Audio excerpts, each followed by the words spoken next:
रायगडावरील वाघ्या कुत्र्याच्या समाधीबाबत छत्रपती संभाजीराजे भोसले संभाजीराजे छत्रपती जे बोलत आहेत ते चूक आहे।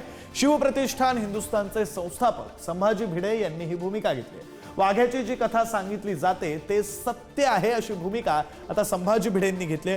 आज माणसं जेवढी एकनिष्ठ नसतात तेवढी त्या काळी कुत्री एकनिष्ठ होती हे दाखवण्यासाठी हा कुत्र्याचा पुतळा आवश्यक आहे अशी भूमिका सुद्धा भिडेंनी घेतली।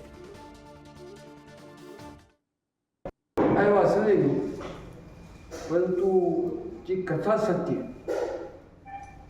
की वाघ्या कुत्र्याने चितेत उडी घेतली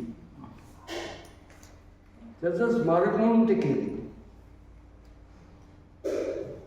माणसं जेवढी एकनिष्ठ असतात तेवढी कुत्री असतात। म्हणजे आत्ताच्या युगात हो देशाशी असं एकनिष्ठ राहायचं आपल्याला याचं द्योतक म्हणून ते पाहिजेच।